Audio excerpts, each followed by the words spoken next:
it. It's 55 days away.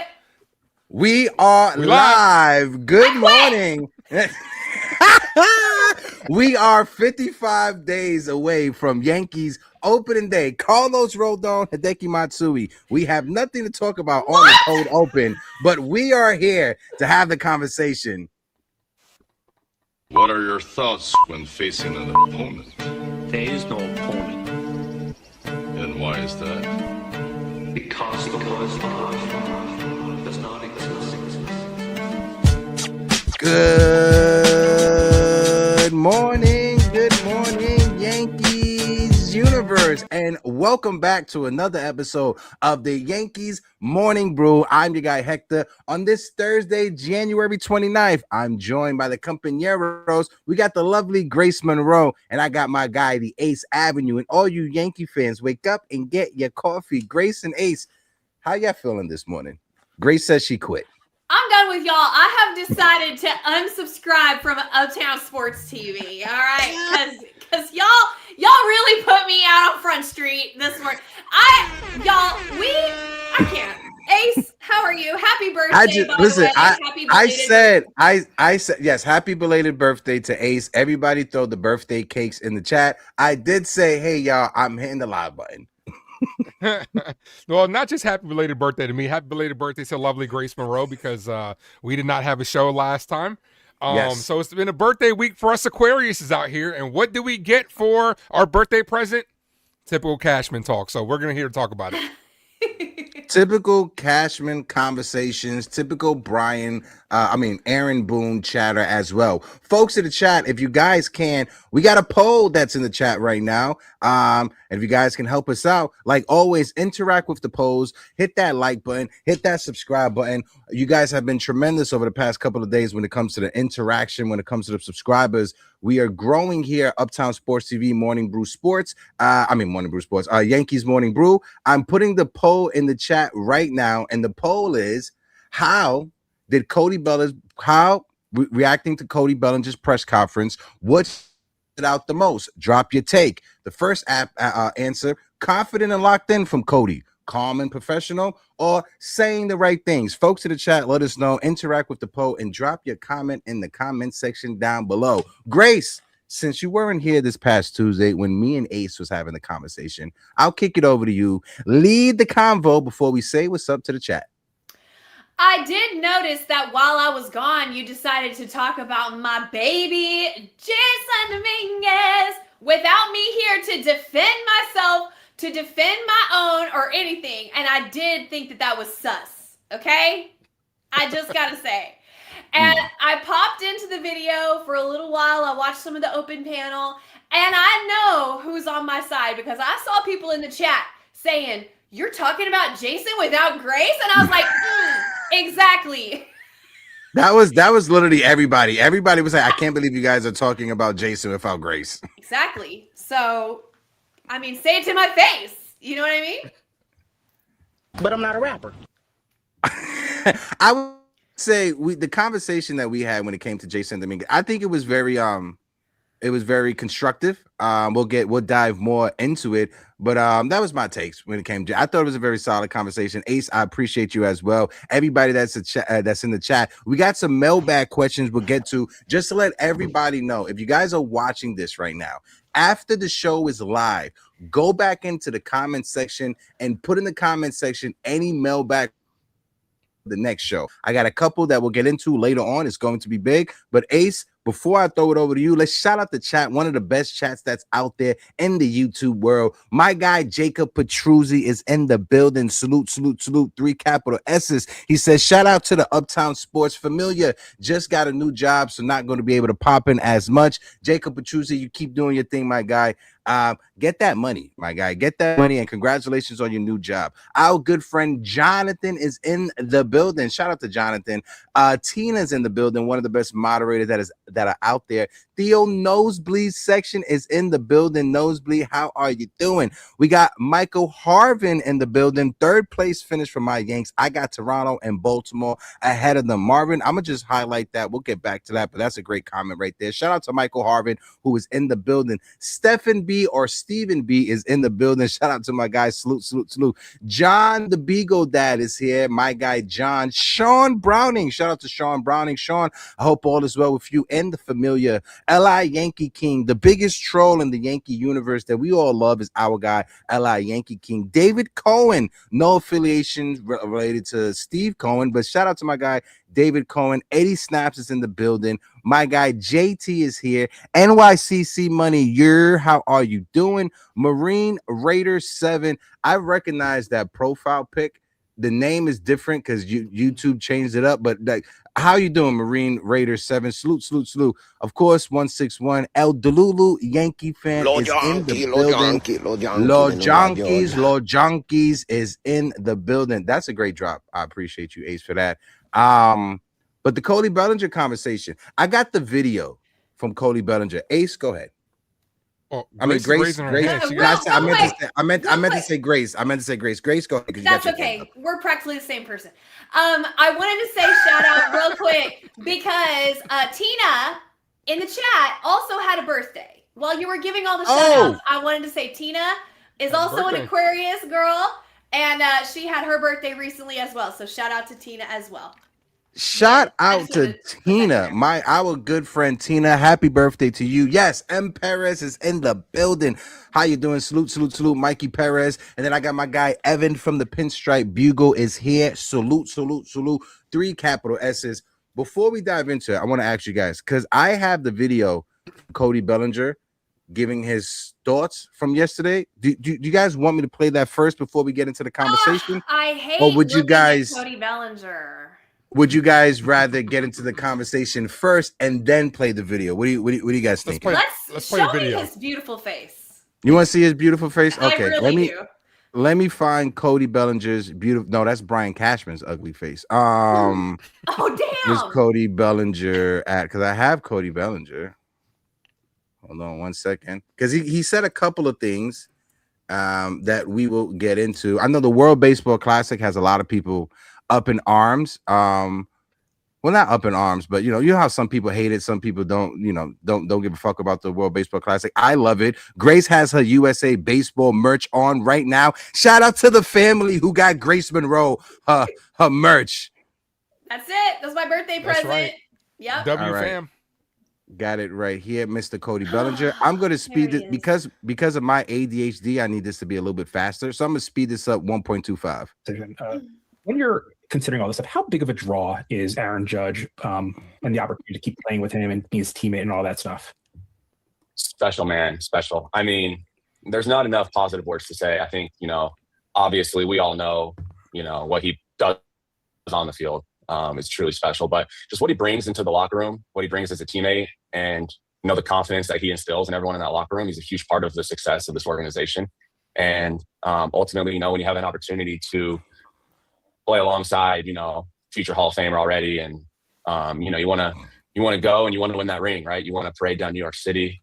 You want it for Judgy, of course. You want it for the fans. And ultimately, that's the main goal here, is to have a parade down the city of New York. And, that's what I want to do. And that's what I want to strive to do.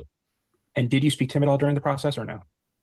Yeah. We were texting back and forth, just casual conversations, nothing too serious, but we were talking throughout the process. And that's where I want to start the conversation, because there's a lot that's being made about that little point right there with Aaron Judge calling up Cody Bellinger and being involved throughout the whole process. Grace, Ace, whoever wants to take it, the floor is yours. Shout out to my guy JV, who was in the building. One of the only Italians that I really love from Staten Island is my guy JV. So shout out to my JP, who is in the building. John, NYC Pinstripe Club is here. So Grace, Ace, whoever wants to take it, the floor is yours. When Cody said that, I about fell out of my chair because I very distinctly remember discourse going around Yankees universe about Juan Soto. I hate to bring it back to Juan Soto, but I'm going to bring it back to Juan Soto right now because people were slamming Judge for not talking to Juan Soto, not reaching out to Juan Soto, not helping bring him back during free agency. And then, of course, it came out later that Juan Soto, it changed his phone number and didn't even talk to Judge. But like years later now, we're finding out that Judge is a hands-on guy, but he just doesn't fuck with Juan Soto like that. And now we're hearing that the Mets clubhouse is having problems. And what did we hear Cody say multiple times yesterday during his press conference? The culture at the Yankees is amazing. The locker room dynamic is amazing. Aaron Judge leads by example. He keeps everybody together. And so I think we need to give somebody flowers right now. And it's Aaron Judge. Yet again, we're up here giving him more and more flowers. And he just continues to prove over and over and over what a stand-up guy he is, how much he cares about his teammates. But not all the teammates care about him. Oh, let's just call it out. I literally thought about Juan Soto like this. Juan just wants the money, and there's nothing wrong with that. Nothing wrong with that. He got his money, good for him. But Belly wanted to be here. Judge knew that. It's the evidence. Ace. Yeah. Well, it also does help when someone doesn't hit you with the new phone, who this, and actually gives out your phone number for you to be able to contact somebody. But my first take on this is actually Cody Bellinger ain't never beaten these allegations, man. This dude, you could tell he partakes a little bit of 420. That man looks a little bit stoned on camera. He ain't beating those. That's let me bring it back up. Go ahead. Right there. that pick right there, man, says it all. But hey, it's 2026. But hey, my biggest thing is too. It's just like Grace was saying. I agree. Aaron Judge, if you want, you could tell he wants to be a New York Yankee at the end of the day. So go out there and do everything you can as a captain to bring him back, even if it's something as simple as a phone call or a text message. I'm just glad that it didn't turn into an Aaron Judge, hey, give Boris what he wants because I want Cody Bellinger back, and the Yankees stood pat, and we ended up winning that battle against Boris. Shout out to the chat. We had some folks. My guy JV said my guy hitting that belly bong. Absolutely. Yankee Dave is in the building with the smoke. Shout out to my guy Yankee Dave. Absolutely. He partakes in some of the stuff that we participate in after the game. Pretty Lou is in the building. Shout out to Pretty Lou, and shout out to all the beautiful people over there at Mama D's Empanada. Like always, if you guys are in New Jersey, make sure you guys go out there and visit the good people at Mama D's Empanada. Richie Squires with the $10 super chat, helping us keep the lights on over here at Uptown Sports TV. Speaking of Soto, what's up with Soto posting pictures of him and 99 on Instagram? Oh, Rich, yeah, we talked about that on Tuesday. That was a couple days ago. Yeah, Richie Squires. We definitely talked about that. But appreciate you. Thank you for the super chat. So you could tell Soto misses the Bronx. Soto misses Aaron Judge. Soto misses 161. He misses that good Dominican cooking off the Grand Concourse. Before I continue, folks in the chat, if you guys can hit that like button, hit that subscribe button. We're sitting at 15 likes on the stream. We got over 62 people that are in the building, and we have 27 votes that are people participating in our poll. If you guys haven't participated in the poll, hit that poll up. We'll bring another poll to you momentarily. If you guys can drop a super chat, $1, $2, $3, whatever it is, it goes a long way when it comes to growing the stream. YouTube, once they see you guys are interacting with the chat, with the polls, with the super chats, they would start uplifting the live stream and pushing it for more Yankee fans. So we appreciate you guys. Thank you guys so much. Shout out to everybody who was in the building. But for me, when it comes down to it, chemistry is important.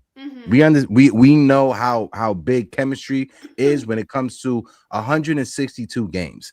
And when you have a 162 game season, growing up, the Yankees that I grew up watching in 2004, 2005, 2006, Alex Rodriguez, Derek Jeter, Gary Sheffield, Hideki Matsui, those Yankees that had too many egos, too alpha males in the locker room, right? And if you hear interviews from Gary Sheffield and Alex Rodriguez, they would say that, our chemistry in the locker room wasn't the best recipe for success, right? And hearing that and hearing other board players, that if you guys are going to have a team of 26, 27 guys that are going to ride for each other for 162 games, they got to understand, they got to like each other.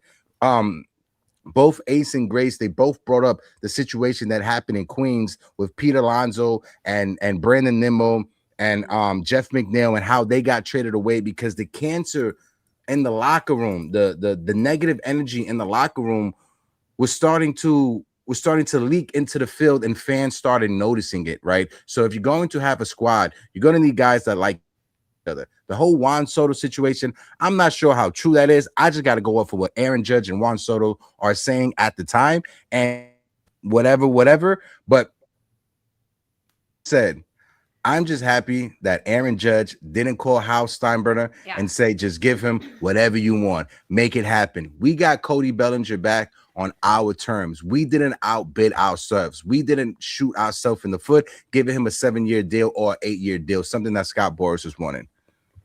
Yeah, I agree. I think Aaron Judge values that chemistry. And Aaron Judge values a certain level of humility. I mean, this guy is arguably the best baseball player. I mean, you can argue Ohtani, Judge, right? I mean, we can have that conversation until the cows come home. But Aaron Judge is up there, right?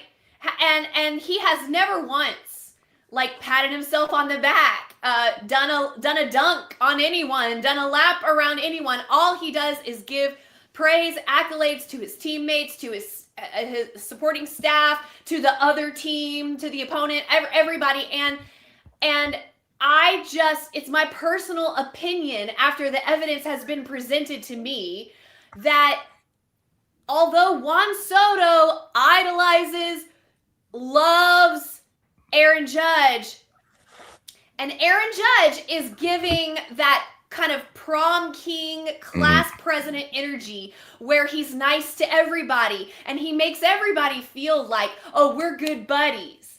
I do not think Judge thought that Soto was necessarily the best fit in the clubhouse for the vibes, for the dynamics, like he has evidently thought of Cody Bellinger, because Soto wanted the money, was more of a mercenary, and there's nothing wrong with that. I like Juan Soto. I'm not saying anything bad about Juan Soto, but Aaron Judge didn't feel the same way about Juan Soto that Juan Soto felt about Aaron Judge. Even though Aaron Judge would never say anything bad about Soto, and because he's just like I said, he's like the prom king, nice guy, nice to everybody, doesn't want to make any drama.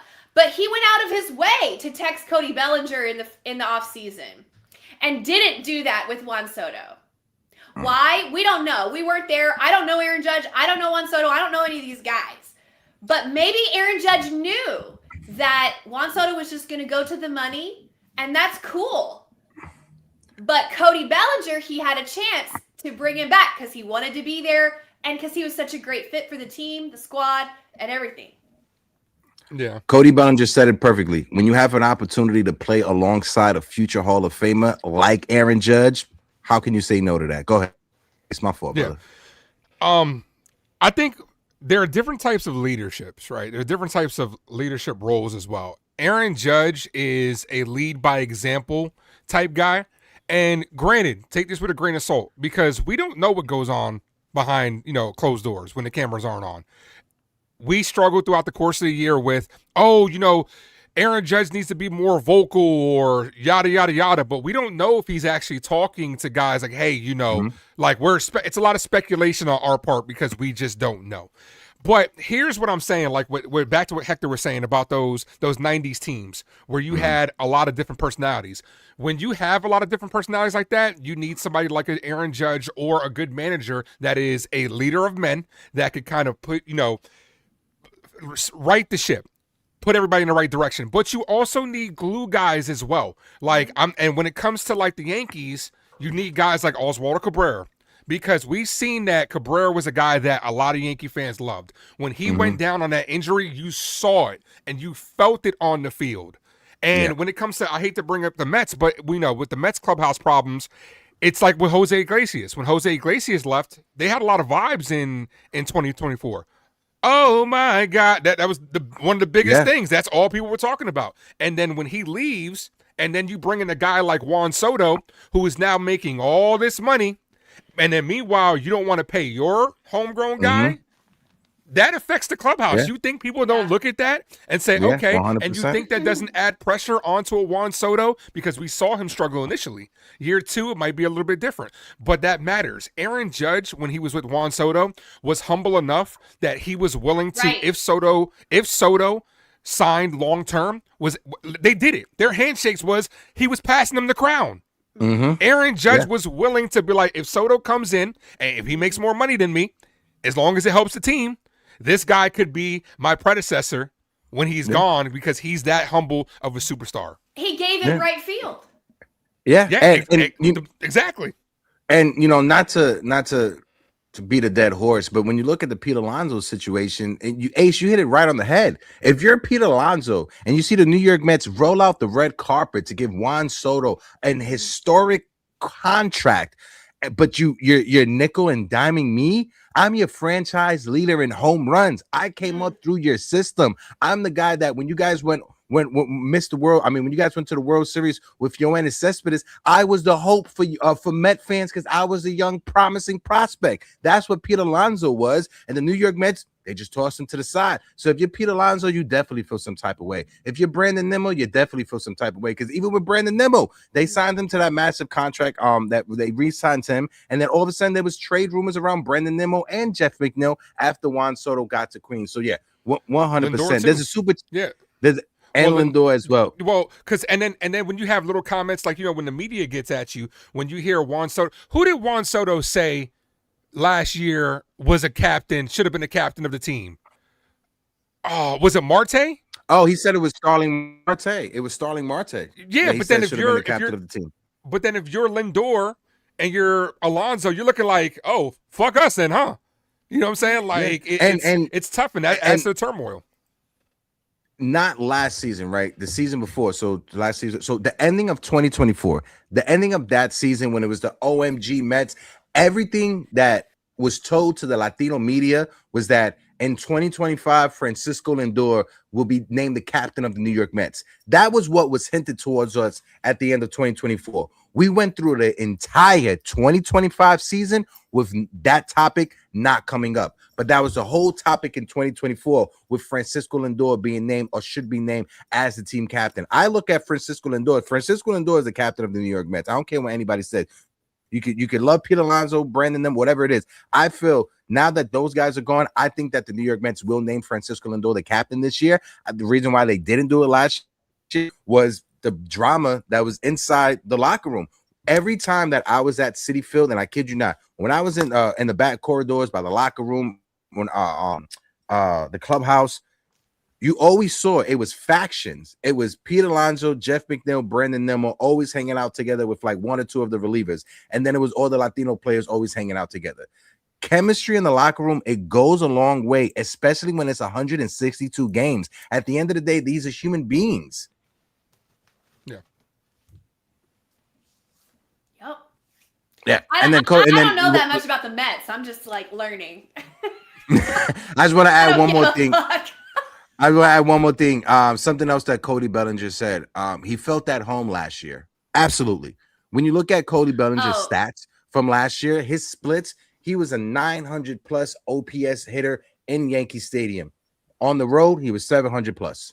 Cody's bat is built for Yankee Stadium. He knows that. Scott Boras knows that, and the New York Yankees, they know that. If Cody Bellinger would have went out to Queens or someplace else, he would have never put up those same offensive numbers.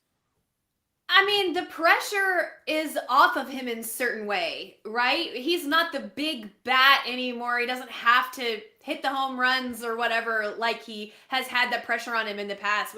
He's batting behind Aaron Judge. Like, his job is different now, and I think he thrived in that role, you know, as a supplemental piece, still obviously slug and all the things that he brings, but a supplemental piece behind Aaron Judge. And I think he really, really blossomed there.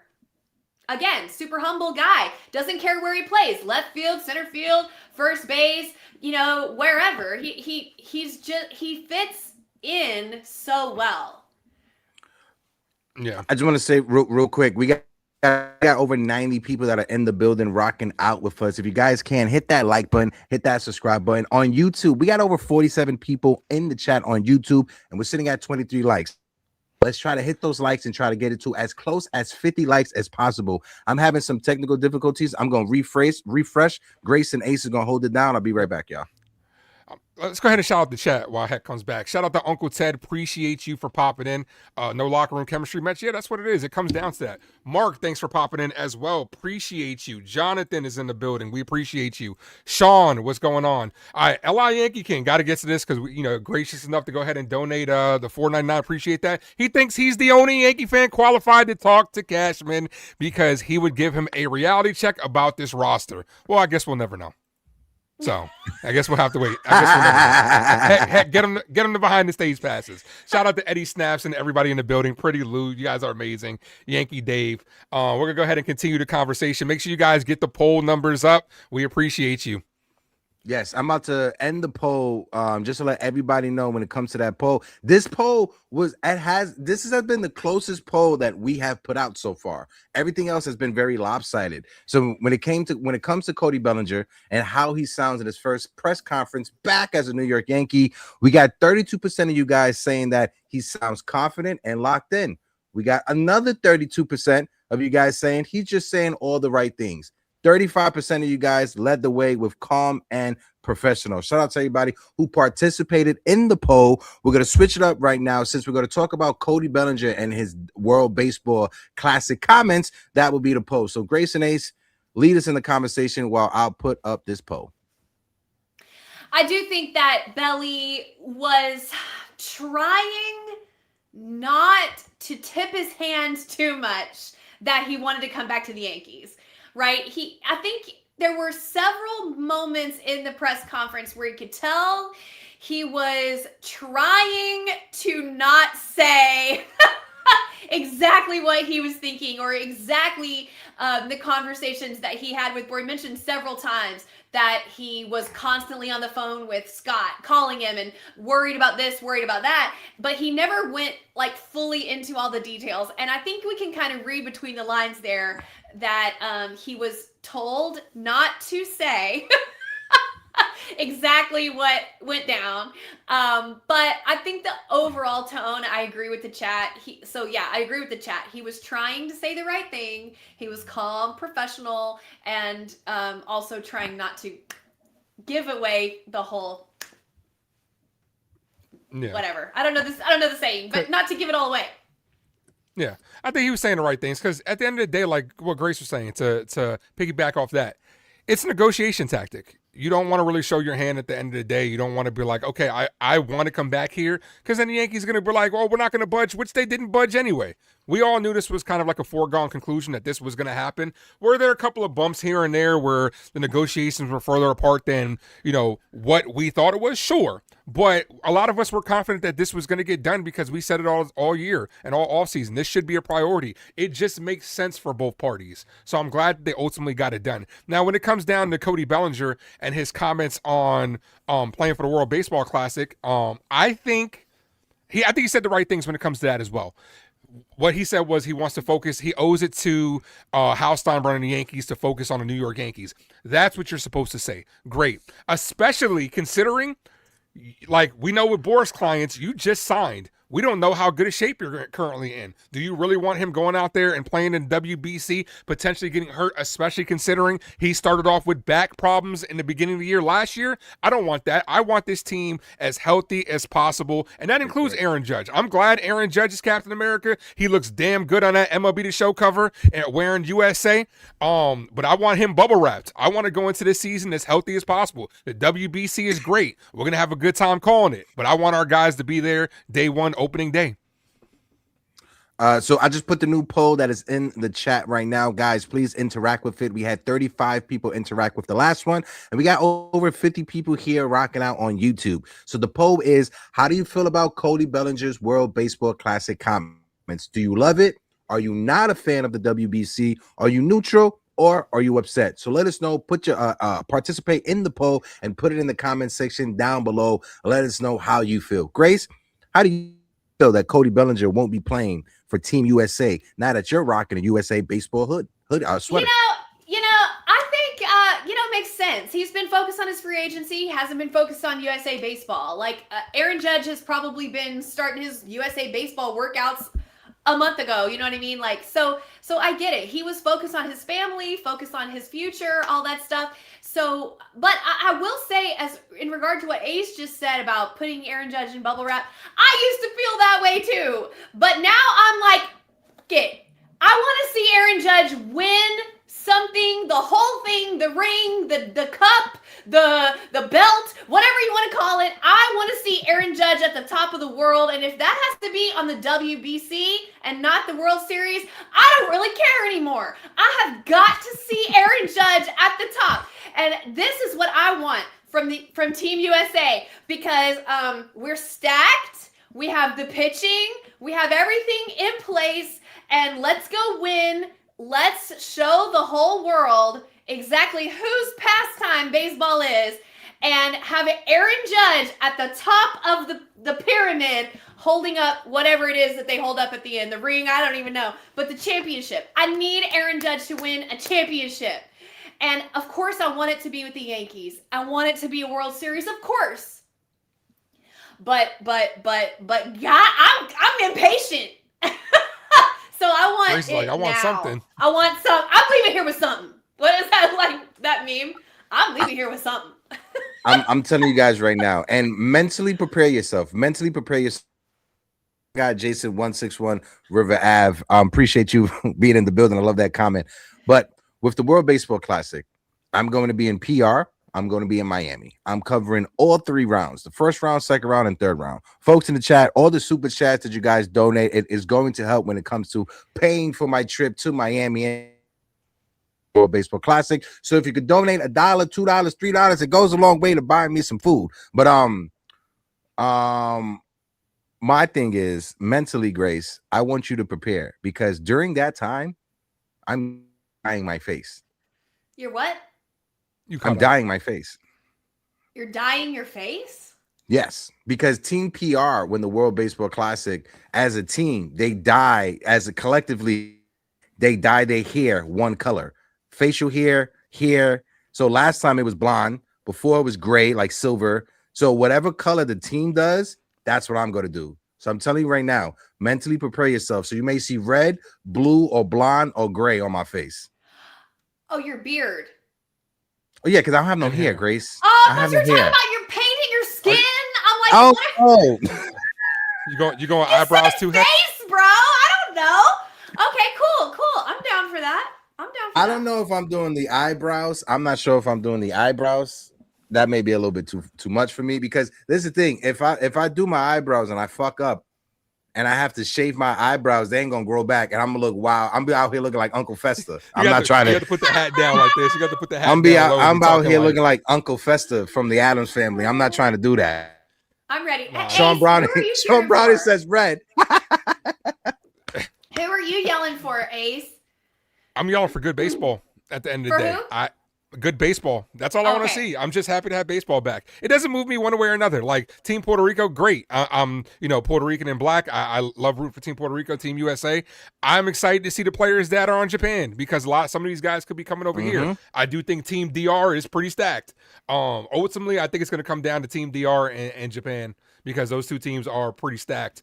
They're pretty. I think it goes DR, Japan, and then USA between there. But you still got to go out there and play. But ultimately, I'm just glad to have baseball back for a warm up for the live. I'm gonna try to go live depending on the times, because I know some of them are gonna be in the early morning, right? Heck, some of the first rounds gonna be 6, 7 o'clock in the morning. Well, you have the games that's in Japan that's going to be playing dumb early. You know what I want? I want USA Dominican final. That's what I want.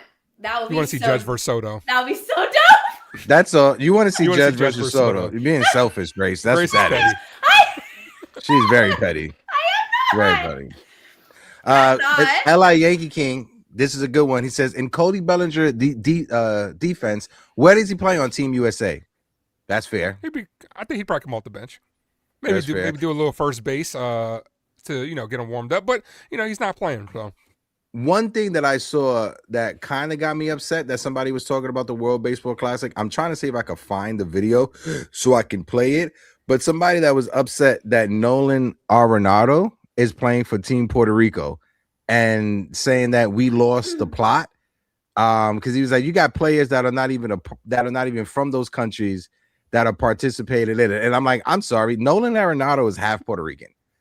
So it's like if you aren't educated about certain players and like their backgrounds and where they're from, that's one thing. But just to come out and say that, oh, we've lost the plot with the World Baseball Classic, that's not true. Because you got Mark Vientos, who's Puerto Rican and Nicaraguan, and he's playing for team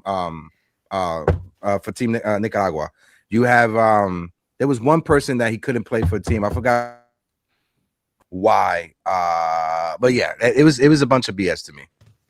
Yeah. I think there's always people who do that. I mean, Anthony Rizzo's playing for Team Italy. He's not born in Italy, but he's Italian. He's Italian descent. His family, you know what I mean? So there's always that. I'll take it a step further.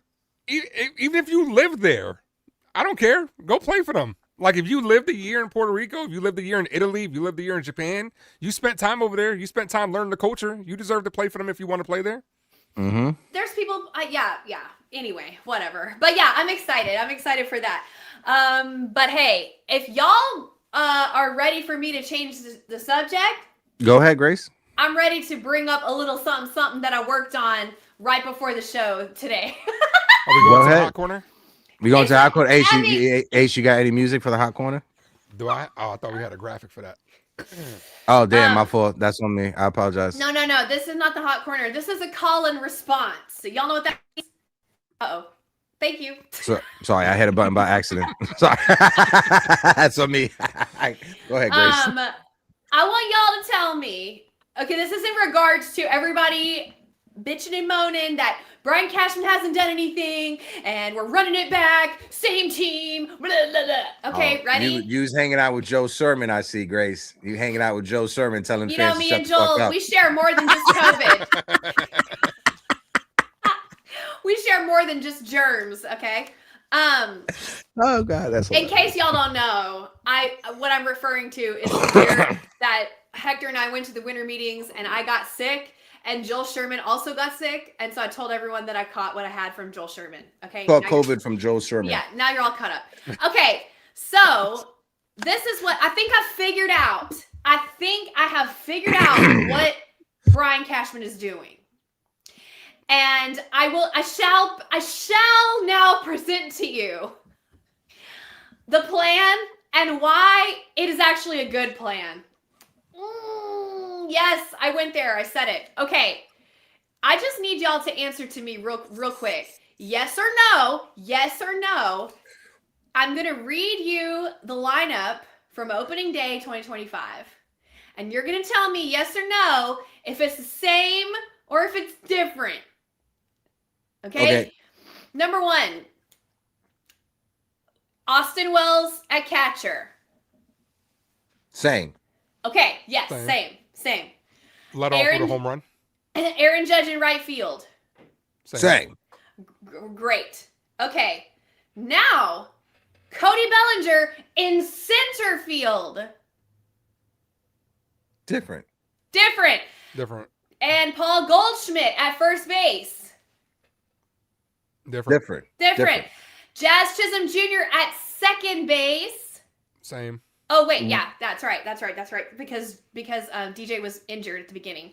So yes, that's same. Jason Dominguez in left field. Different. Anthony Volpe as shortstop. Different. I was scared. Wait, let's go back. I was scared to say different with Jason Dominguez. I didn't want Grace snapping on me, so I let Heck take Yeah, that you're one. good. And Thank you. Ben Rice at DH. Different. And Oswaldo Cabrera at third base. Different. 6 out of the 9. 6 out of the 9. Not 5, not 4, not 3, 2, 1. 6 are different. Is that running it back? No. You know what's also different too? You know what's also different? What? Cam Slitler making the starts that Marcus Stroman was making. Oh yeah, we can go there. Hector. So let me go ahead and go on. Let me go on. Okay, so what at the end of the day, the 2025 Yankees were the best in baseball at what? the offense, right? Highest performing offense in baseball. Most home runs, most runs scored, highest slugging percentage in baseball. Had the best record in the American League. Yes, the Blue Jays were tied, but nobody had a better record than the Yankees and Blue Jays. But I'm just saying, nobody had a better record than the Yankees. And why? The offense. And let me also go on to say that we have now secured the best offense in baseball is coming back.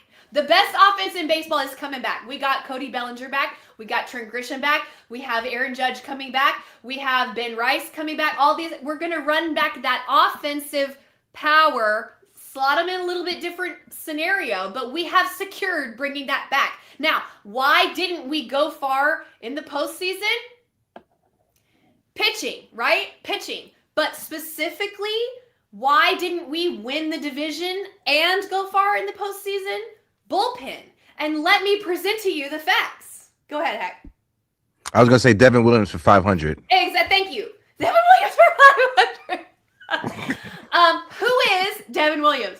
So, Cashman, this is what I think happened. Cashman looked at this team and he said, look, we were close. We were hitting our stride going into the stretch. We went through the gauntlet. We did all this stuff. But why did we fall short? Ultimately, it was pitching. So what did he do? He let Weaver go. He let Williams go. He let Mark Leiter Jr. go. Thank God. And what did he do? He added Bednar, Doval, Bird, which we're hoping for. He added Weathers. He added Angel. He added Winquest. He added Hamill, whoever that is. Cole's coming back. Schmidt's coming back. Rodon's coming back. Okay? This is what he's focused on, okay? And so the bullpen, that was the 8th worst ERA in baseball last year at 4.37 ERA. And I know you may be saying, oh, ERA is an outdated statistic and I don't even care about ERA. Okay, how about this? Most blown saves in the MLB. Only a 67% save rate. 21 games the bullpen blew, the most in baseball. The most in baseball. And yet we still finished with a record that was at the top of the American League. So what is so wrong about bringing back the good parts of the team, letting go the weak parts of the team, bolstering up the bullpen, bolstering up the pitching, getting guys back from the IL, and doing it again? What is so wrong with surrounding Aaron Judge with the same hitter in front and behind him? One time in his career that he's going to have the same two guys two years in a row. What is so wrong? I was gonna ask Grace, did you Ace, did you hear that noise? Mm-mm. No, I heard the Zelle notification. Brian Cashman paying Grace for making him look better. Thank you. Heck, Brian, you're the only one that Brian, keeps ringtones on here, so I don't know if Grace has a ringtone on. Grace, That's fucked up. we keep our phones on vibrate here. That's crazy. As I go to silence my phone right now because the last thing I need is my fucking ringtone going on. Okay, all right, Grace. She was holding that in like a fucking fart. Okay, Let her cook. Am Let I her wrong? cook. Am I wrong? No, you're not. No. You're not. Here's the thing. I don't think you're wrong, right? Because this lineup is different.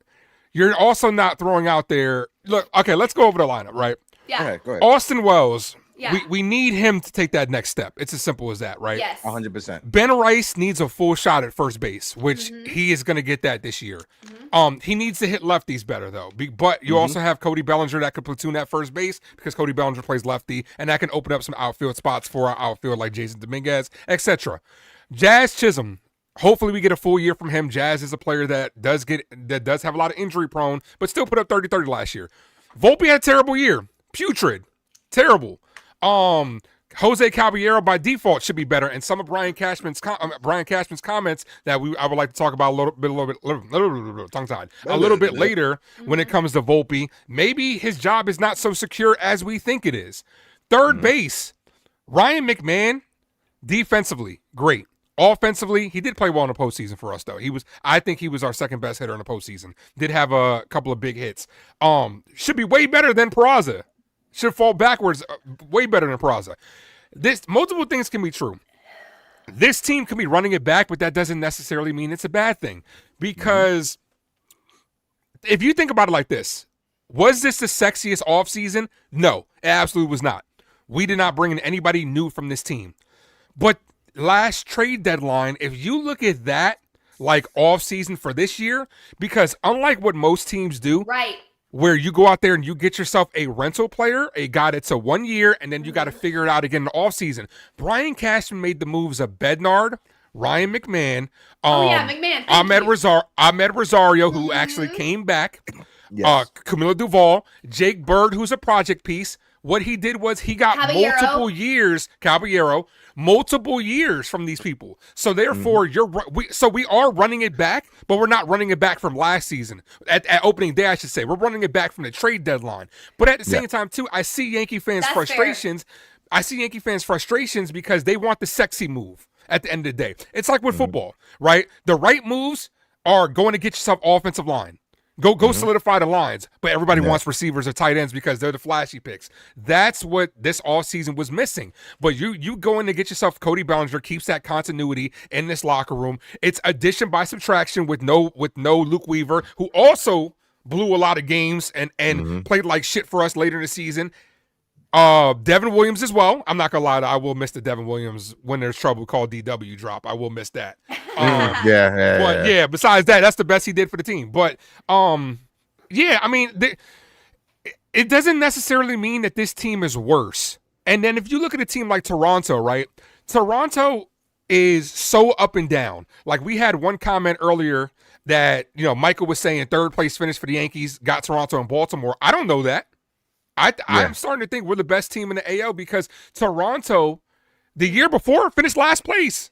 And people were talking about trade Vladimir Guerrero Jr. so you can get something for him. And then they, this year they got hot, beat us by a game, and ultimately went to the World Series, came this close from winning it. We don't know what they're going to be like. Baltimore, very young team. They've proven to be very inconsistent. Is Pete Alonso going to change stuff over there?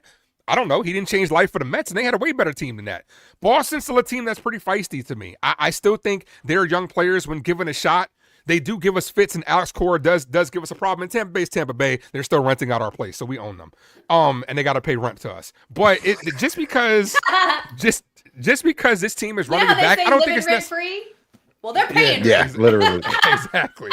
But I don't necessarily think this team is worse. But at the same time, too, we have to see how the game is going to be played out. Because the acquisitions that you made at the deadline last year could pay huge dividends this year. And I want to see a guy like Jake Bird, who was a project piece. Like everybody talks about the bullpen. I'm never worried about the Yankee bullpen because I know they will always figure it out at the end of the day.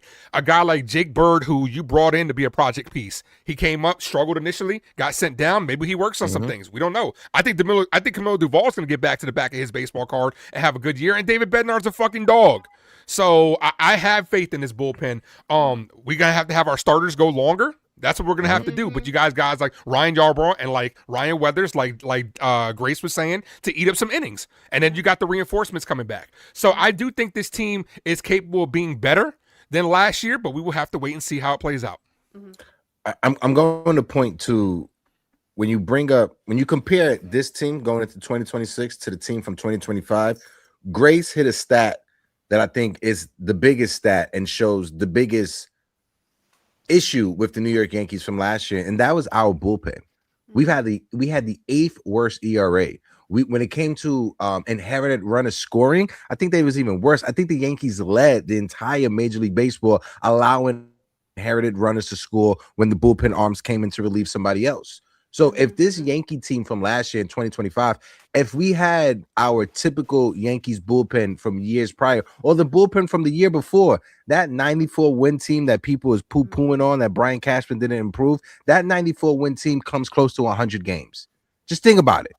Just think about it. If we didn't have the 8th worst ERA in our bullpen, if we didn't lead the majors last year in inherited run score, we were 6 wins away from 100 games without Garrett Cole, Without no third baseman to start the season until we got Ryan McMahon, who shored up the defense, DJ LeMahieu was on one leg out there. DJ LeMahieu trying to be mobile at second base. It looked like Ace was wearing Tim's running on the beach. That's what DJ LeMahieu looked like at second base. And no shade to DJ LeMahieu, because when La Máquina was on, La Máquina was looking good. But those were the issues with the New York Yankees last year. Now, if you want to sit back and play devil's advocate and said Brian Cashman should have addressed all those issues that I brought up before the season even started, copy. You can have that.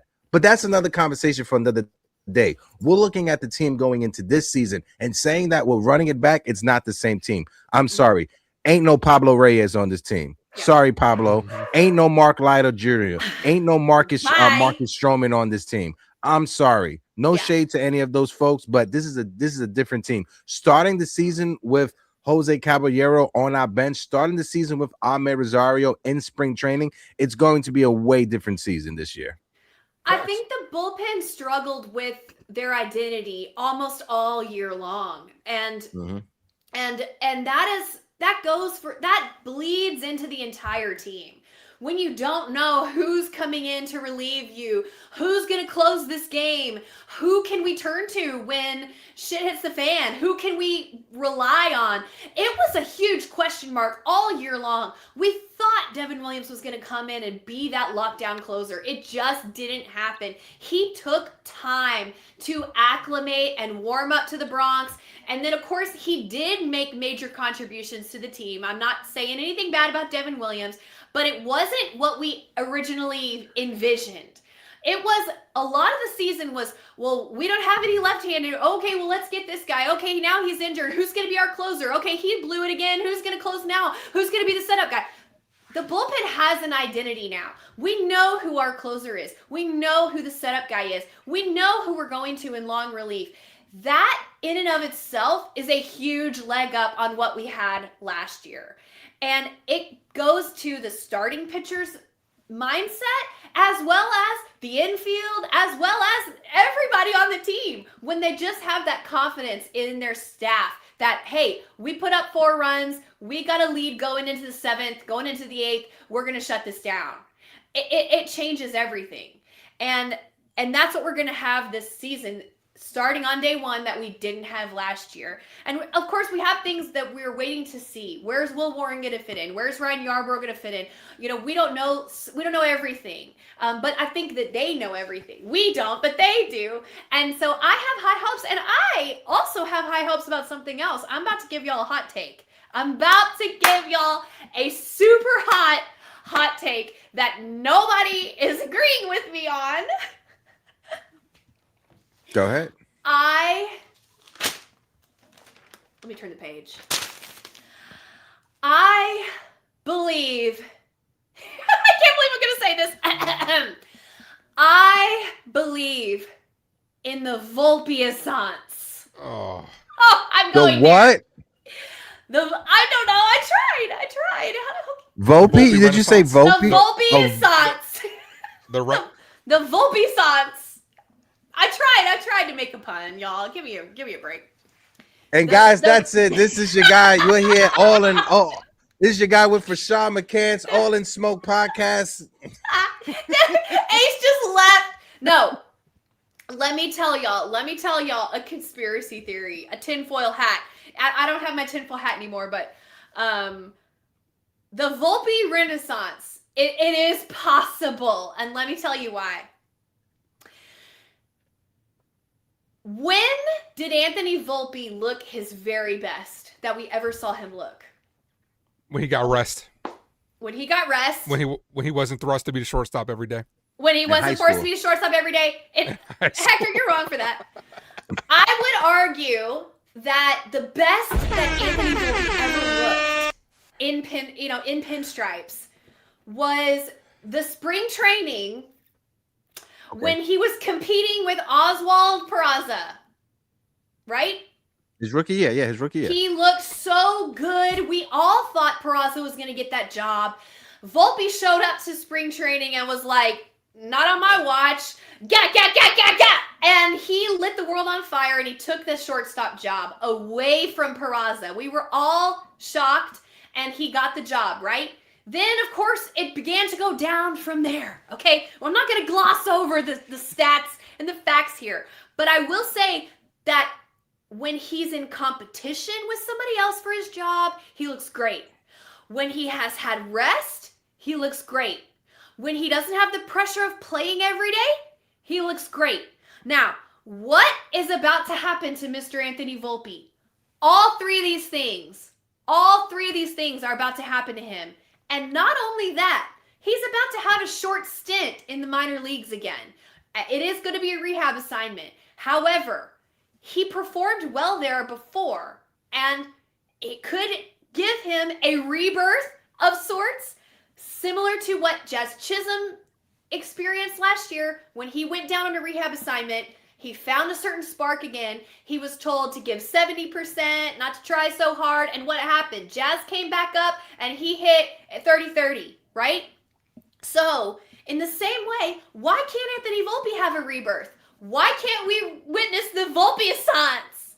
Y'all, I'm trying to make Volpe-assance happen. Listen, I'm gonna sip on the Kool-Aid just Stop a little trying to bit, make right? Volpe-assance. We're gonna make the t-shirts just for Grace. We're gonna make the It's t-shirts so just for Grace. fetch. Yeah. Nah, you try to make fetch happen. What I would say is I'm gonna sip on the Kool-Aid just a little bit, and I'm gonna just say that spring training wasn't the time that Anthony Volpe looked the best. You know when Anthony Volpe looked the best? His second year, the start of the season, when he was in the bottom of the lineup and he was hitting well over 300, still in bases, and the Yankees decided to flip him into the leadoff spot and totally fucked with Anthony Volpe's approach at the plate, and Anthony Volpe hasn't recovered since then. I hope this young man can rehab, come back, and he can have himself a silent renaissance, right? Will he be the Anthony Volpe that won us over in spring training? I don't know. Would it be the second year, that first 2 weeks to start the season? I hope. But what I want to see from Anthony Volpe is somebody that comes back with confidence, because to have this young man play the entire season with a strain, basically torn labrum, it was a partial tear in his labrum. That's the reason Anthony Volpe, when he was swinging the bat, he was letting it go and it was flying into the duck. People was wondering, why is Anthony Volpe letting the bat fly when he's swinging? It's because his labrum was torn. He couldn't hold his shoulder. He couldn't grip onto the bat. So I hope Anthony Volpe, with this rest, the Yankees let us know at the end of the season that was the issue with Anthony Volpe. I automatically felt bad for bagging on the kid. Hopefully he could come back, but I want to see Anthony Volpe's. I want to see Anthony Volpe have some success, just to shut up the Yankees hater. This is what I was trying to do when Grace had that little hot take, and when me and Ace walked away. I got 15 in the first. That was easy. I can get 81. What 81 you talking about? Kobe's 81. Boy, it's out the mud. We got Rashad McCown. Kobe's 81. We got my boy 81. We appreciate Kobe's 81. Out the mud. Zach Randolph. That's funny. Listen, I know it's a hot take. Like I said, I know nobody's saying that, but I do see a path. I do see a world where Anthony Volpe comes back from this injury, from the rehab, from the mental reset, and fights for his job back and lights up. I see it. I want it to happen, because they're not going to move on from Anthony Volpe. So I need this to happen, because I want to win a ring. Like I get a ring, but you know what I mean? I want the Yankees to win a ring. I want to just add something, because just to keep the conversation going. Go ahead, Ace. I'll let you go, because I had a video that I want to shut up for you. Okay, I'm trying to look up exactly what Brian Cashman said, so I don't have to paraphrase about Anthony Volpe. Exactly. That's why I'm over here looking at my other computer trying to find it. Okay. He said a couple of things, right? He said we're gonna wait till Volpe's 110%. I do know he said that verbatim, 110%. Mm-hmm. But then I also believe, and I might be paraphrasing here, he said something about when he comes back, we're gonna find an appropriate spot for him, something along those lines. Mm-hmm. So I don't know exactly what he said, but that right there leads me to believe that they're not 100% certain that they're going to be handing him the job back. If Jose Caballero or Oswaldo Cabrera or another option comes along, maybe they don't just hand him the job. Now, if he earns it, great. I'm all for it. The best man should get the job, but don't just hand it to him. Fix shortstop. Stop trying to fix Anthony Volpe. And some of Cashman's comments the other day or yesterday made me believe that maybe that door is a little bit open, that they're starting to have conversations of, if this kid doesn't pan out, we're continue. It's not good for anybody. But I agree with what Grace was saying. Like last year, Grace was screaming from the rooftops, get this kid some help. They need to help this kid. We didn't have a viable option last year. This year we do. So there's no excuse to not give him time off when he's struggling. Even if he comes back and he struggles, sit him a little bit. If Jose Caballero's playing better, continue to play him. Don't just for the detriment of Anthony Volpe because he was a high draft pick, keep throwing this kid out there to the Wolves if it's not panning out. But if he earns the job, the best man should get the job. There's one thing you cannot say about Anthony Volpe, and you can't say that the kid doesn't want it. He wants it. He works hard. He wants it bad. Does that mean he's the best? No. That's not what I'm saying. I'm saying he wants it. He works hard. He wants it bad. So now he's got the opportunity. And like Ace said, the rhetoric around him from Cashman, from Boone, from everybody has not been, yeah, well, we need Anthony Volpe back at shortstop. He's our starting shortstop. It's not been that necessarily. It's kind of shifted over the offseason. It's apparent to me, you Ace and you Hector, then guess what? It's apparent to Anthony Volpe. He knows. Yeah. And he's going to be working hard. He's going to be trying to get his job back. Hard. He works hard, y'all. Now, I'm telling you, I can see this path. I hope it comes to fruition. I hope it's reality. I hope so. Anyway. Here's the actual comment because I found it. He said Volpe is in good spirits. I have the video. Okay, go ahead. I have the video right here. Thanks, Hack, for pulling it up. Appreciate you. Any Hector's on it, man. Volpe? Yeah, I'm here in Tampa, and I see Anthony every day. He's doing great. His rehab is doing well. He's in good spirits, and he's looking forward to, getting back and joining us when he's 110%, so we can deploy him properly. So, but so far so good. No issues on his rehab protocols. What's the timeline coming up for him? I'm not going to provide a timeline, but I'll let Boone and the staff provide that when spring training is up and running. But he's here working his tail off as expected, and with a smile on his face and fully committed. So I look forward to him rejoining us at shortstop at some point. Sooner than later. But I don't want to put a time frame on it. Thanks. Kirshner, you're next. Go ahead. Hey, Cash, I'm going to ask you a similar question I asked Aaron, but with you guys appearing to mostly be running it back with a similar roster, what makes you believe that you can get better results this year with that same roster? First, we have good players. It's a collection of really talented players. It's not the same roster. I would differ there. We have some players at some point returning from the AL that are, important players. Garrett Cole being obviously one of them, but we've had some additions, from the second half that, got their, once they'll now be in a position to join us, feet on the ground and getting their sea legs under choppy. them. Hector, you're breaking up a lot. With the manager too, learning how to utilize these guys and where they slot and everything else. Can you hear us, Huck? Sorry about that. Yeah, I can hear you guys. Sorry if there was stuff up. Sorry if there was. We don't know. Might want to refresh, Heck. Yeah. All right. So the term that he used, deploy him properly. Right. To me, doesn't mean just hand him the job. Now, do we believe him? We got to wait and see. Right. Because if they come out there and hand him the job the second he gets off the IL, then they were full of shit. But as of right now, deploy him properly means if he earns the spot, you know what I'm saying? Like, give him a couple of stints off the bench. Right. Yeah. It's not the usual, oh, well, Anthony Volpe's got a gold glove and we love him. None of that. So, yeah, I mean, I think Volpe knows. And like he said, he's already down in Tampa. He's been working every day. He's in front of Brian Cashman and everybody else. They see him coming in and out every day, working his tail off. That was a direct quote, working his tail off. Like I said, you can't say Anthony Volpe doesn't work hard. Nobody can say that. You can say a lot of things about Anthony Volpe, and I know He struggled a lot, more than had success. He struggled. I totally acknowledge that. But one thing you cannot say is that he doesn't work. So this is his chance. I'm rooting for you, Anthony Volpe. Volpe, if you're watching, I'm rooting for the Volpe sons. Come on with it. I hope I'm back. Can you guys hear me? I do apologize. I switched my Wi-Fi network, so that's all on me. And to your point, Grace, I think Lou put it in the chat. I'm gonna just read off the first part because the second part is a little bit too much. But he says just wanting it would not make it happen, right? And I want Anthony Volpe to succeed. Trust me.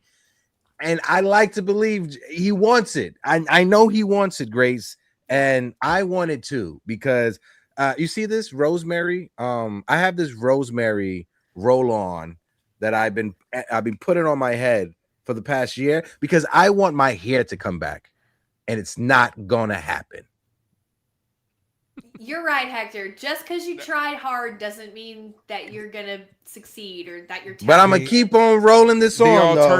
The alternative is if you can't grow it on top like me and Heck can't, just grow out the beard. So that just means go get another shortstop. That's but I mean, like Speaking I said, of Ace, since you brought it up, let's talk about CJ Abrams. There's been a rumor going around. Did you hear about that? We did. We talked about it. We did talk about it briefly last show on the open panel. Would love to hear Grace's thoughts on it. Well, I don't know who the hell he is. I looked him up and I saw the errors and I said, oh, never mind. Well, that's all I know. I don't know much about him, but I saw the errors. He's worse. Sorry, go ahead. No, I was gonna say CJ Abrams was one of the top prospects along with Mackenzie Gore and James Wood that was traded for Juan Soto from the Padres. Oh, okay. Interesting. Yeah. Okay. He's also young. I mean, the benefit is he's young. Another lefty bat, which is what we don't need. I saw so that too. I just don't think the fit is here. Very fast and athletic though. I mean, is a guy that could produce when it comes to that. But as far as we talked about it briefly, if we're gonna go out there and get shortstops, Jason from 161 made a good point. And we've talked about it. I'd rather just go get Nico Horner. I know that I'm dreaming. Okay, I know this is not real, but would you guys not agree that the best? This is not real. This is a dream. But the best case scenario would be that Anthony Volpe returns and plays the best he's ever played. Right-handed bat, shortstop. Yeah, pans out. That's the best case scenario. That's what we should be hoping for. Because the trade acquisition possibilities for shortstop right now, they've mentioned, several different guys. The fit hasn't been there. It would cost us a lot, and the fit isn't right, and it wouldn't necessarily put us over the top offensively or otherwise, right? So what we need to happen is the Volpe Sons. That's what we need to happen. I think that's what they want too, because but we could want that, like what Hector was saying, we could want that all day, but the writings are kind of on the wall. I'm not going to continue to try to put a square peg in a round hole and think that shit's going to fit eventually, or even acquiescing to like L.I. Yankee was saying, trade Jazz and move Volpe to second base. No, I'd rather just extend Jazz. Jazz is the better player. I don't want to get rid of the better player for just because you got stock in this kid. No, if George Lombard Jr. comes up in a couple of years, or what was that kid we were talking about? Dax. Heck, yeah, Kelby. If Dax comes up in a couple of years and is ready, like Volpe, I'm sorry, this was great Story. Kid from Jersey, loved being a Yankee fan. Narratives, good bedtime story, but I want to win championships. If he pans out, I'm not going to root against him. I was, for 2 years I was on the Volpe train where I'm like, you know what, we got to give the kid time, but I also said a couple on my live streams, if he had a bad year 3, I don't think he's going to last past year 4, and we're about to get into year 4. I think this could possibly be his last if he doesn't, show some significant steps in the right direction. And what Cashman was saying, the door seems like it's a little bit cracked.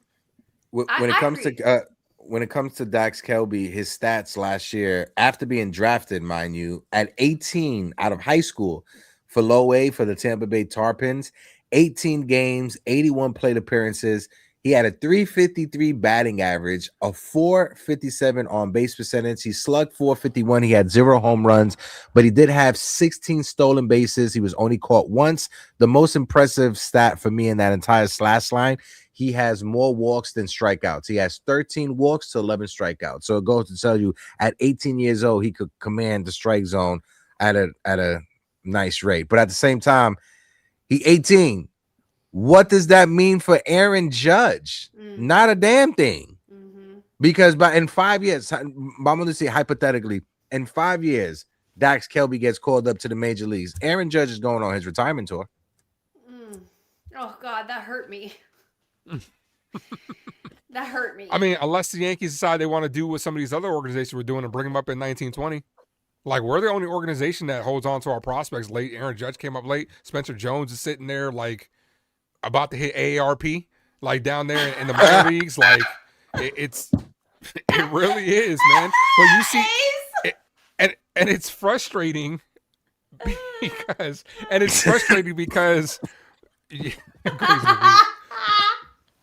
I'm sorry. But you're good. But it is frustrating because we've seen Soto come up early, have success. We've seen Ronald Acuna Jr. come up early, a little bit early, have success. So it happens. Kids come up here and they have success, with modern sports and technology and all that stuff. These kids are ready. Like, but the Yankees have this old adage of, we have these old veterans. We got to play the old guys out here. Jason Dominguez came up and had success at 19. He went crazy.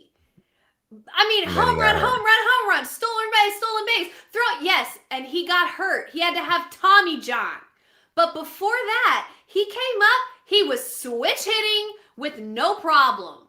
Yeah. And going crazy. And it was only like 3 weeks, I think, 2 or 3 weeks we got to see before he had to go have his Tommy John. But he looked amazing. He was 19, I'm pretty sure.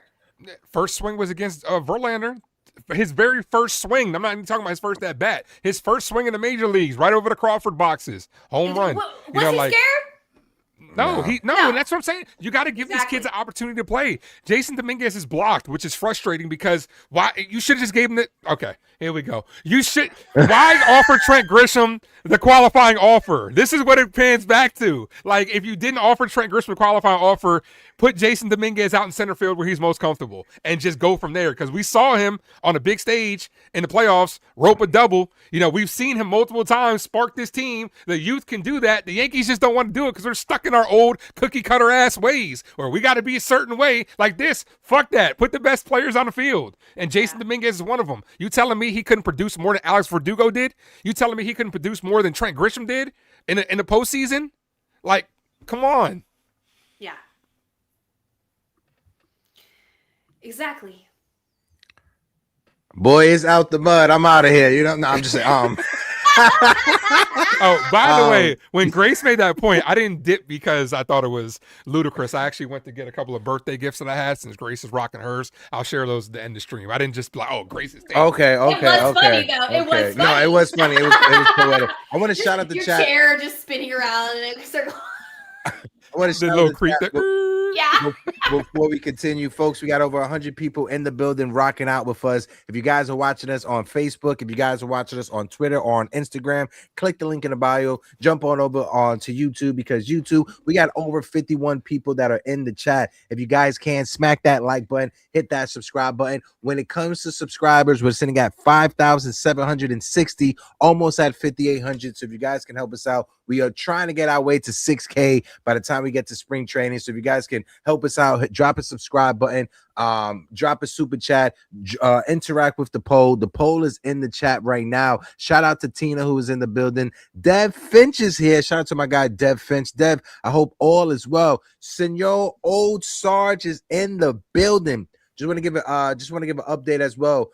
Every Tuesday, we did one this past Tuesday. We had our open panel. It was myself. It was Ace as well. It was like a little late afternoon, 4 o'clock, 5 o'clock thing. We're going to start doing that every week going forward. So if you guys want to join us on the open panel, make sure you guys are hitting that notification bell so you get notified when we go live, when our open panel is happening. Our community board will always give you an update when we will have our open panel. So if you guys want to join us, you're more than welcome to. There was another comment that I want to get to And it was with Brian. It was with not Brian Cashman. It was with Aaron Boone, because Aaron Boone had a comment as well yesterday. I can't. I just lost it right now. Ace, do you have it, or do you know what? Hold on, because I had it verbatim.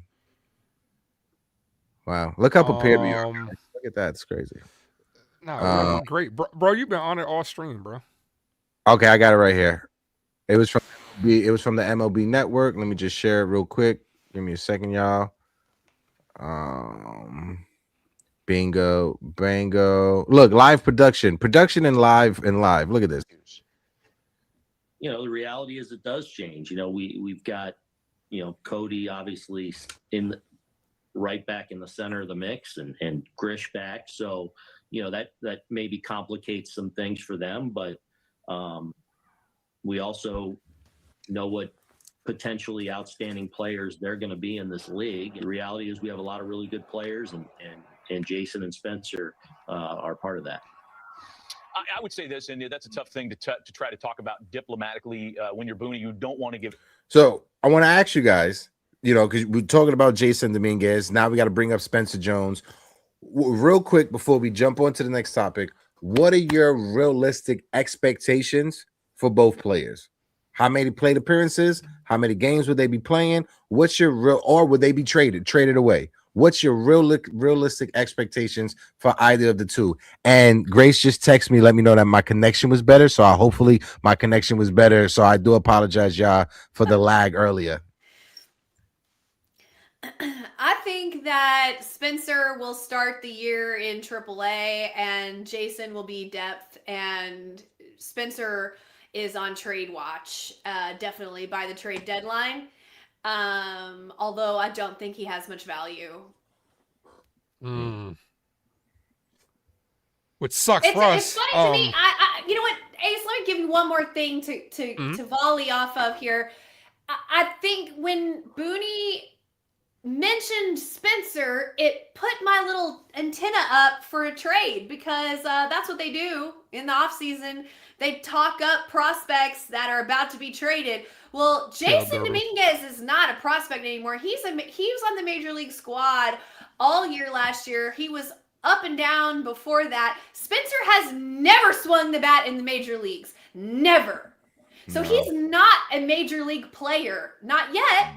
Now, I'm not saying he can't be, but I'm saying he's not as of today. He is not. The fact that his name was in our Skip's mouth, to me, puts up my spidey sense. Like something's going down, maybe possibly with Jones, and they're starting to talk about him, you know, down the line as trade bait or something. Jason Dominguez is on the major league team, so I think he's depth. Anyway, Ace, what do you think about that?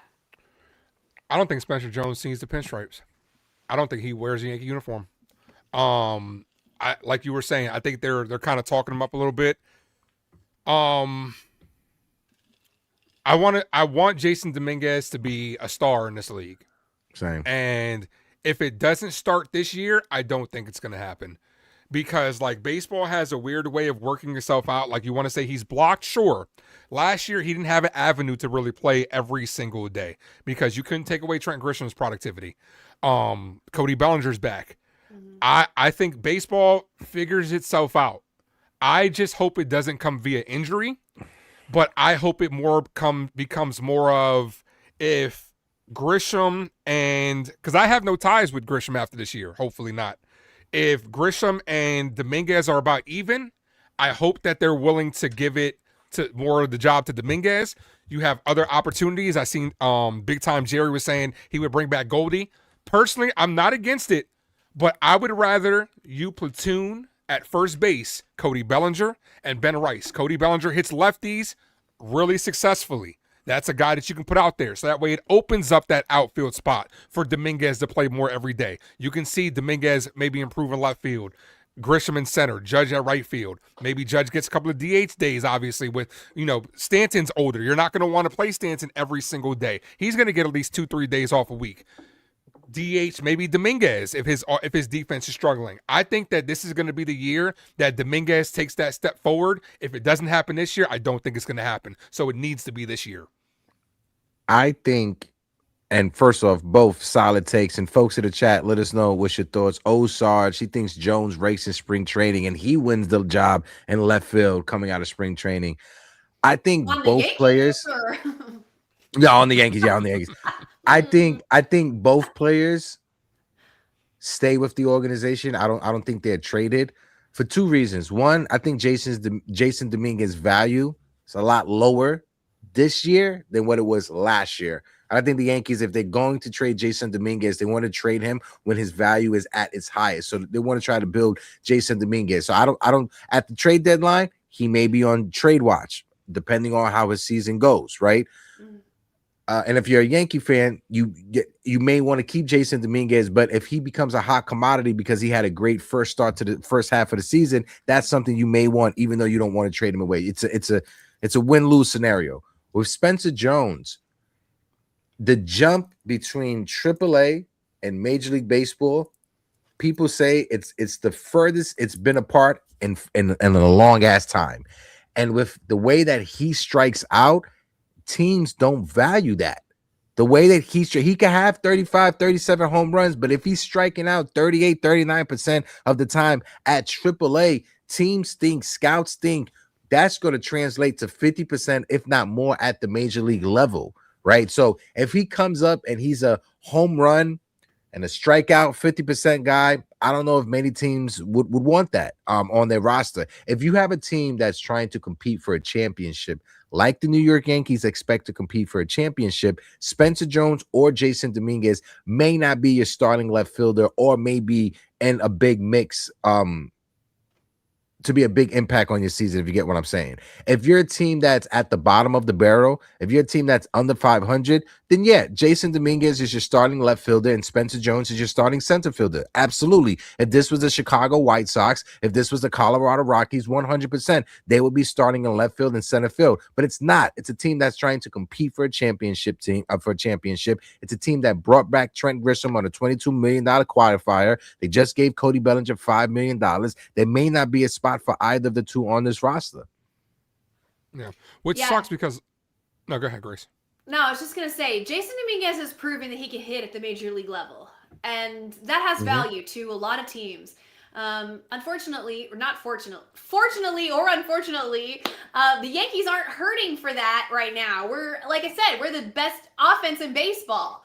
The best offense in baseball. So yeah, Jason Dominguez, although he's proven he can hit at the major league level, he's on the team that has the best offense in baseball. He's not getting the same playing time he would get if he was playing for another squad, like you said, Hector. And I think to go back to what old Sarge said, if Spencer Jones has an incredible spring training, I do think he will be traded.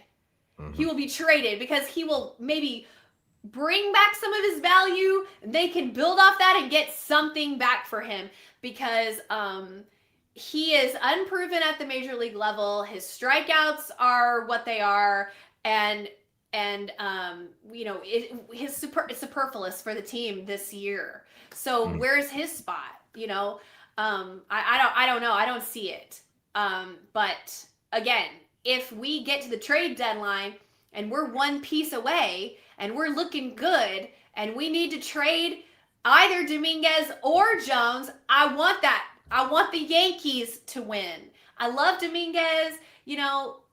Personally, wherever he goes, I will cheer for him as long as it's not the Red Sox. I will cheer for him. I will follow his career. Or the Mets. I want the best for him, but I want the Yankees to win above all. Yeah. Before we continue the conversation, shout out to Jason Custodio, friend of the channel, with the 5 super chat. Says, I just hope both Dominguez and Jones worked out their flaws this offseason and make it a tough decision for the Yankees. I like both players. Absolutely. Like, it would benefit okay. If you listen to the Yankees, when they talk, we need to start listening, right? Because they'll tell you how it is. What have they been saying for years? We are trying to get under that $300 million payroll. Now, have they made some mistakes along the way? Grisham, of course they do, but it works out. It works in their best interest for these guys to pan out and get the shot. Even though I think Spencer Jones might be traded, I could see a world where In a year, Grisham's gone. Hopefully the Yankees don't re-him up, bring him back. Bellinger potentially opts out after year 2. Maybe he's having a great season. Maybe he wants to get that last big long-term payday. And then maybe us running an outfield of a young outfield in Spencer Jones and Jason Dominguez. There's a realm that could happen, but the Yankees just have to be ballsy enough to do it. And these guys have to play well, obviously. That's the biggest caveat. They have to go out there and absolutely perform. But like Heck was saying, maybe some of Spencer Jones's skill set might not translate to the big leagues. You're going up there striking out a lot down there at the AAA level. You think big league pitchers aren't going to take one look at you, head back to the dugout. You may get them the first time through, but then they're going to go back, look at the iPad and say, oh, he spit on this pitch. Oh, I'm a right there, throw it to him. Like, he can't hit this pitch. Let's strike him out. And it's about making adjustments, and it's about development. The problem with us as Yankee fans and the Yankee organization is we want to win championships, but develop at the same time, which is almost damn near impossible. You can't develop your players while also trying to win, compete for a championship. The 1 year that we had where Aaron Judge was out and we missed the playoffs, that could have been the year to fully go in and develop these players and sell off some of these pieces. But we held on because we were in like kind of no man's land. The Yankees didn't know if they wanted to sell. They didn't know if they wanted to buy. So what do? We got Kenyon Middleton. That was it. When realistically, that's what happened. Yeah. But when realistically, you should have sold off a LeMahieu. You should have sold off a Hicks. You should have sold off everybody and given these young guys the opportunity. Look at what Boston's doing. I hate the Boston Red Sox, but their method, their young players go out there and compete. They do, and they get that valuable experience. Same thing with an organization like Atlanta. If we don't want to talk about Boston, talk about Atlanta. Atlanta seems to lose star players at times and replace them with young kids. We've seen it. But I 100% see what you're saying, but the big thing that's missing in that equation when you bring up both teams, the Red Sox and the Atlanta Braves, the Red Sox, after winning their last championship, they had 3 seasons of utter bad, horrible baseball. That's why they were able to get high draft picks to draft Roman Anthony. That's why they was able to get, and we're never in the season that Aaron Judge got hurt, right? And we brought up Jason Dominguez. That was the season that I was preaching. Tank. The Yankees were like 4 spots away from the 6th pick in the draft. And if you're in the top 6 draft, you don't get penalized by the luxury tax. So I was like, you guys need to get into that the 6th pick. And who turned up to be the 6th pick? Nick Kurtz, the first baseman for that Oakland Athletics. Well, the Las Vegas Athletics, whatever the fuck they want to call themselves. But that was the pick. And I was preaching back then and people were calling me stupid. But hey, that's another conversation for another day. But I was right there with you, Ace. And to piggyback and to keep the conversation going, because this leads perfectly into our mailbag. Who gets traded first? I posted this in our community tab.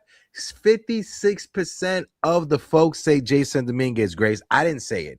The community said it. I didn't say it. That's because he has value. Okay. 20% said Spencer Jones. 2% said both. And 23%, I voted with the 23% and said neither. So I was on a neither. I didn't say Jason Dominguez was going to get Spencer, was going to get traded. Wasn't me. Yeah, I think I clicked neither as well. Because, I mean, I agree. Grace is saying he has value, and there are teams that have been trying. If we would have shored up Cody Bellinger earlier, I think Dominguez and Hector, I believe you were one of the first people to say this, Dominguez could have been a Marlin. Because there are people that want him, and this is what's frustrating. If people want them to, it's a fine line between wanting to hold on to him and just saying, okay, this is going to be beneficial to the team that we're currently putting in 2026. I would hate to see Jason Dominguez go to the Marlins and start raking. Same thing with Spencer Jones. It would suck too, because I'm just like, and that would further piss me off with this organization where it's like, yo, we just continue to make the wrong moves. But I would like to see both of these kids get a shot, mostly because in 2028, we don't have a lot of money. We have a lot of money coming off the books. This is the time where if the Yankees really want to get under the $300 million threshold, you need to hang on to guys like Spencer Jones, develop him if he develops properly, and hang on to Jason Dominguez. Shout out to big time Jerry Cadil that is in the chat right now. Jose Medina as well is in the building. I appreciate you guys. Iron Hawaiian is here. Folks, we got over 120 people who are in the building. If you guys can, hit that like button, hit that subscribe button. If you can, drop a super chat. Let's shout out all the super chats. Richie Squire with the $10 super chat earlier. L.I. Yankee King with the $4.99 super chat. Jason Custodio with the $5 super chat. The Ace Avenue being a member for 4 months. And the Ace Avenue also gifting a 1-month membership for Uptown Sports TV. If you guys can join the community, join us. We appreciate you guys. Everything that you guys do, it helps us helps us pay the bills, keep the lights on, and also it helps when it comes to like going to the MLB All-Star game, which I will be at this year, the World Baseball Classic in Puerto Rico and Miami. Shout out to my brother TC Stills. I got another banger from L.I. Yankee King because L.I. Yankee King, like he said, he's the only Yankee fan that should be talking to Brian Cashman. He's the only Yankee fan that has the knowledge to have these conversations. So he dropped this in the comment section. He said, how about we cut Stanton, trade Trent Grisham, and start Jason Dominguez in left field and Jones in center field? Boom, not heard. So the question is, what are the realistic expectations for Giancarlo Stanton this year? Grace, that's your man. I'll let you start, Grace. I want Giancarlo Stanton to hit 500 in pinstripes. That's what I want. Where's he at right now? I'm going to look it up right now. 450, 440, close to 450. 448, 449, something like around there. I'll tell you right now. All right, tell me. But what I want for he's at 453 for his career, 453. So he is 47 away. See? So it's realistic that he can get there next year if he stays relatively healthy, which is not easy for him to do. But you know, he came back this year, went on a tear. I think the Yankees think of that as a business move as well. Like, L.I. King, man, you got to get over this shit, man. I get it. It's your hot take of hot takes, and it's kind of what you're known for. They're not going to do it, especially considering, like, you know, Keith McPherson was saying it best. This is the cheapest he's ever been for a guy that's going to give us the value that he's given us. Do you really want to get rid of him? And they're going to look at it like a business decision. Like, they're going to want him to hit 500 in Yankee Stadium. You know how many asses that's going to put in seats? A lot. Mm-hmm.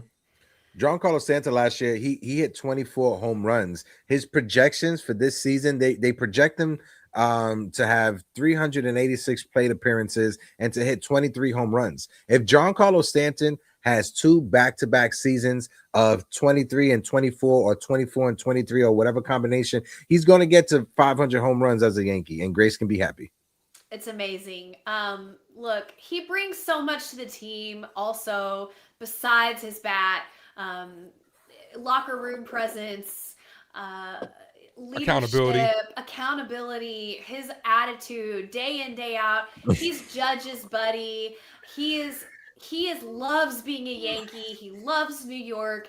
He's a winner. He's a gamer. He's a competitor. He's a dog. He's everything that we want and miss from the old school Yankees. He is that. And he shows up in the postseason. I mean, and he's getting cheaper. Like, I don't see the downside here. I want to say shout out to my guy LNYY News, El Numero Uno. Ruben is in the building. Ruben, I hope all is well. Make sure you guys are catching my guy Ruben and El Baldi, El Don Sicario over there on NYY News. Appreciate you, Ruben. I hope all is well, bro. We gotta get on our chats, bro. You gotta come up to the open panel. I would love to have you and El Don, El Baldi join me one of these days. Go ahead, Ace. My fault. Oh no, I'm just saying, like, he's a guy that has value on his team. And I don't want, especially him being right-handed, I don't want to get rid of a guy that's been a proven commodity. Like, last postseason, I should say, did he fall on his face a little bit? Sure. Hector was saying, you know, Hector made a lot of great points.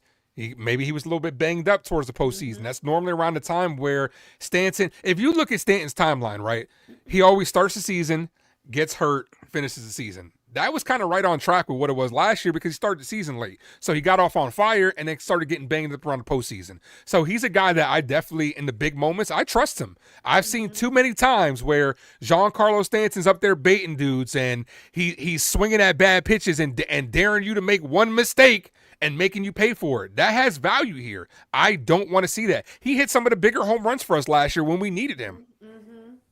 He also played in the outfield when we needed him bad. Yep. I mean, he'll do anything for the team. He loves everybody. He's a great guy, and he's dependable. He should be a Hall of Famer. When he hits 500, I hope that that's more of a sure thing. He's a great piece of the culture of the New York Yankees. I just love him. I can't say enough about him. And look, he wasn't hitting as many home runs in the postseason, but he was still hitting. I mean, he's consistent when he's on the field. I know his injuries are unfortunate, really unfortunate. Really held back what could have been an all-time career. We'll never know. We'll never know what could have been, right? But I just love Stanton. Like I said, I don't see the downside. Yeah. There are a lot of people that want the Yankees to win a championship for Aaron Judge. Hell, I want to see them win a championship for Giancarlo Stanton too. He deserves one. Giancarlo Stanton definitely deserves a championship. Because Giancarlo Stanton, he's gonna dedicate that to Jose Fernandez. We all know that. We all know that. You can say whatever you want to say about Giancarlo. The one thing that no Yankee fan can ever deny is the fact that that man makes himself available. He holds himself accountable. And whenever he gets booed, he'll be the first one to not make an excuse. Yep. Big G. I know Aaron Judge is the captain of the team. I know Garrett Cole gets a lot of credit as well. But Giancarlo Stanton is the soul of the New York Yankees. I'm sorry. Bars. Say what y'all want. Giancarlo Stanton is the soul of the New York Yankees. Bars. And who was the one who said, I better not see anybody wearing that American League Championship ring? I better not see anybody. Like, it was Stanton. And who's the one who stood up in the locker room, the legend goes, and said, we don't get swept at home. That was Stanton. Yep. And on top of that, he's Mr. Steal Your Girl. Ask Cody Bellinger. Oh, damn. Oh, my God. The only man fine enough to take a girl from Cody. Just kidding. Before we get out of here, we're going to toss it around to Grace and Ace to give their final take. We'll shout out the chat as well. But I want to try to start incorporating some funny moments, some funny videos when it comes to our New York Yankees. So I found this. It was on my TikTok. Shout out to the people that be on TikTok. Make sure you guys follow us, Uptown Sports TV, during the MLB season, during spring training, during the World Baseball Classic. I will be going live on TikTok on the field so you guys can see. I have to figure out how I can get it on the YouTube for all of us as well. But follow on TikTok so you get that exclusive behind the scene coverage. But this is a nice, funny video that wanted to play. What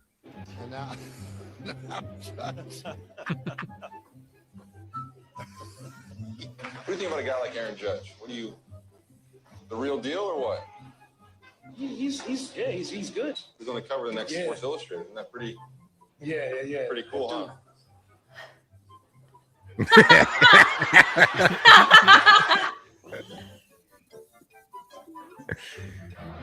You suck! No, he doesn't. That's great. Who's got? Here's your chance. All rise.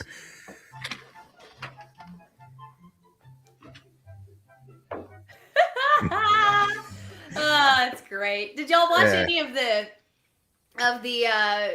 B whatever? I don't know the abbreviation, but it was when he accepted his MVP. Oh yeah, the Baseball Writers Association. Yeah. BWA, whatever it is. Baseball Writers of America's Association. Okay, all right. Did you see any of his speech or Rizzo's speech? Rizzo presented him of course, the bromance to end all bromances.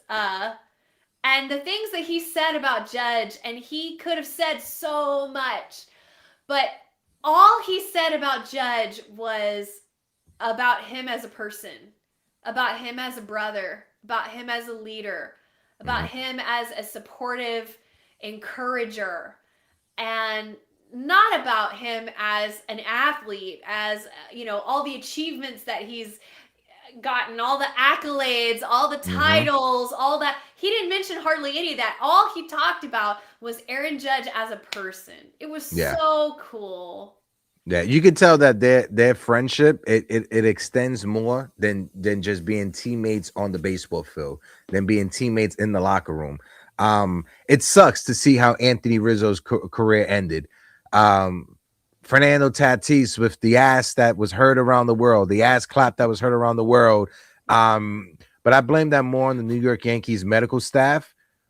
When he had that concussion and was dealing with that, and you still had him out there playing, and credit to Anthony Rizzo trying to be a warrior and fight, because before that injury, Anthony Rizzo was having one of the best starts to his season. He was hitting over 300. He already had double digits in home runs at 10. He was leading the team in both home runs and batting average at the time. And then he had that incident with Fernando Tatis and was never the same. But I have that video. Well, I have a video. I'm gonna play a little bit of it. I'm not gonna play the whole thing, but this is Aaron Judge's acceptance speech. I want to thank you for this event. It's incredible, getting us all up here, especially our beat writers in New York. I know our travel's pretty crazy, and your guys' travel must be absolutely insane to try to catch us and share our story with the world. It means the most. Also, to all the award winners up here tonight, it's just an incredible group. I've never been around so many great players. Even starting down there with the rookies of the years, man, it's cool to see them develop over the years. Hopefully, we see this group, a couple more times over the years. I'd like to thank my wife, Samantha, for all the love and support over the years. I definitely wouldn't be standing up here, like Riz said, if it wasn't for you day in and day out. You're my hitting coach when I need you, my therapist when I need you, just kind of everything. And I think giving me the greatest gift of all, which is our beautiful daughter, Nora. That's been incredible to He almost said daughter. For our life. Our beautiful daughter. No matter if I'm 4 for 4, 0 for 4, coming home and seeing their smiling faces that's what it's all about. It really puts it in perspective. And I'd like to thank my parents, Wayne and Patty. You guys, every time I come home from school, go outside to play catch, hit in the cage to do something, you guys never said no. You never said, hey, give me a minute, my show's on. You guys, you only asked me one question, was, did you finish your homework? And I guess being a teacher never stops. So one quote that I want to share with you guys that my dad would always tell me, and I look at it every day, is, if what you did yesterday still seems big today, then you haven't done anything today. It really sticks with me, and it probably sticks with a lot of guys up here. It doesn't matter if you pitch a complete game shutout, went 4 for 4 the night before, won the game for your team. That's in the past. It's about what you can do today, how you're going to show up today, how you can be better today for your teammates and everybody around you. So I appreciate that hunger that you've instilled in me. I want to thank the House Steinbrenner and the Steinbrenner family for believing in me. I want to thank all my teammates, staff, training staff, all the work that we put in that nobody sees that get me ready to go on the field. That's what it's all about. And lastly, I just want to thank the fans, all the fans here in New York. Wearing this uniform, getting a chance to represent not only the Yankees, but the city of New York. It comes with high standards. You expect a lot, you demand a lot. And I think that's what brings the best out of all of us and brings the best out of me. So I just want to thank you guys, because a lot of you save up to come to one game. Riz kind of hit on the head. You guys save up to come to one game to watch us play, watch me play. And that's what it's about. I want to give you guys the best and put on a show for you guys. So thank you, everybody. Thanks for tonight, and God bless. What more can you say? Fresh cut. What more can you say about the captain? And Heidi put it in the chat. Heidi said he might be from California, but he picking up that LA accent. Absolutely, he picking up that LA accent. Oh, he's just a gem. I think for me, what stood out for me, one, you said something, Grace, that had me dying when it came to his accent, and I have a video as well for that. But what stood out to me was the fact that before talking about himself, he went down the line and praised everybody, starting from the beat writers. And he said, our travel is crazy. I could just imagine how your travel is to follow us. And that right there, the fans saying, you guys save up all this. He talked about everybody else before talking about himself. And that right there is what separates a pretender from Judge. Judge is the real deal. One of my first jobs, real jobs that I ever had, my general manager, Gilbert, I always give this man credit to this day. And shout out to Gilbert. I'm not sure if you out there or whatever, but that man, Gilbert, when he walked into the restaurant, before he went into his office as a general manager, he made sure he went up to everybody and shook their hand and asked them, how you doing this morning, Grace? From the cooks to the line cooks to the prep cooks to the people that are underneath preparing everything. He didn't care who you were. He made sure he shook everybody's hand and said, how are you doing? Good morning. And that right there is the same level of energy that I get from Aaron Judge. That's my captain. Humble superstar. Yeah. That's my captain. Man, I'm gonna get me a Aaron Judge jersey, Team USA for sure. I hope he wins the whole damn thing. USA, USA. Okay, how's the now, sweater fit, though? Do what? How's the sweater fit? Looks comfortable. It is comfortable. It's really good. I also have a hat, and I want to see your birthday presents too. Heck, I mean Ace. Sorry. Yeah, I was about to say, Ace, you wanna show us some of your birthday presents? Yeah, let me go ahead and Let's get do this it. because Let's get a drum roll. The beautiful, lovely lady got me a bunch of Yankee related stuff. One of them is a display that I can have right here. Hey, I'm trying to build my background, so it's actually LED. Fire, That's guys! one of them. Birthday cakes in the chat for Ace. Throw the happy birthday for Ace and Grace. Got the Yankee plates. Nice. I am debating. I told her I wanted to just have this as a display. She's like, no, you got to put it on your car. Like, so what do y'all think? There's car or display? What do y'all think? Well, it's not safe to have that on your car around where I live, but I would. But if it's safe, then yes, put it on your car. I would say, bro, if you put it on your car, there's one thing you got to pair it with. You got to have, if you have that for your license plate, you got to have the small boxing gloves with the PR flag on the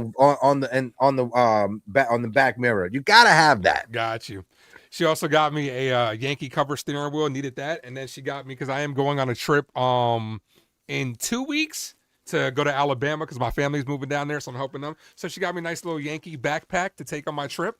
So she did the damn thing. She did the thing this year on top of going to a nice little Korean K-pop joint yesterday. That was pretty fire. So she did the damn thing. She is an amazing woman. I appreciate her. You know, you guys called me the ace, but you know, I am the king of her heart. So appreciate it. Hey, did it bars? That was bars right there. You said you went to a K. What do you mean K-pop? Like you went to a K-pop. K-pop pot. Yeah, K-pop. No. Yeah, I know. You make you make it yourself. Yeah. Hot pot. Yeah, hot pot. Fire. Yeah. Did you do the soup or did you do the grill? Like, what did you have? The grill. The grill. Oh, yeah. Yeah, they came out with the steaks, the shrimp, The everything. unabi. Like, bro, they had this egg. They had this, and we go on a different tangent right here. We about to talk about food and get people hungry. I ordered a steamed egg. They brought out like a melted egg. Boy, that Jane was fire. Yeah, and I'm not sure if they had this with you, but they have like little cups of corn with like cheese. Oh my god, one of the best things ever. Yeah, we talking about food here. Cheese. Okay, hold on. Jason Custodio, man, shout out to him, man. Great dude. We have this debate all the time throughout all the other Yankee channels. It's never well done, man. It's medium rare. Grace, you come from the state capital of the world. Grace, how do you have your steaks? No. Well done is absolutely well done. Not. No, that is out. You do not. Oh, well no. done is an insult to the beef. No. Yeah. I need to see that shit bleeding. Medium rare. Medium rare is where you like it. Unless it has a lot of fat, a lot of gristle, you might go medium, but not more than medium ever. Still too much. Yeah. Still too much. Medium rare. Medium rare. Yeah, I need medium rare. So good. Yeah. Now I'm getting hungry. Last thing before we go, because Grace brought up the accent, and I saw this and I thought of Grace. Anytime I see New Yorkers doing the New York accent, I immediately think of Grace. 2, 3. You're watching New York Underground, the hippest show in New York. You heard it right here. New York Underground. All right, every Thursday. Take care, guys. Mom, bye. I'm going to Disneyland. That's TC Stills. If everybody didn't know, that was TC Stills. Just so everybody know, that was TC Stills and his brother. New York? New York. New York? Is that what I said? Yeah. All right. Grace Ace, before we love get it. out of here, shout out to the beautiful chat. Last thing, any of you guys want to touch on real quick before we wrap things up? Real quick, make it fast. Last thing you want to touch on? Nothing. January came and went. February is a couple days from now. Y'all better wake up because pitchers and catchers report in like 2 weeks. So right? So it's technically it's in 2 weeks, but literally it's next week. If you're a team like the Yankees and the Mets, they have players who are participating in the World Baseball Classic. So those players are there early. So the media get to be there, I think February, the day after the Super Bowl, February 9th. That's what I got in my email. There you go. So baseball's right around the corner, y'all. So we got a lot to look forward to. Thank you for being here. Thank you for the birthday wishes for me.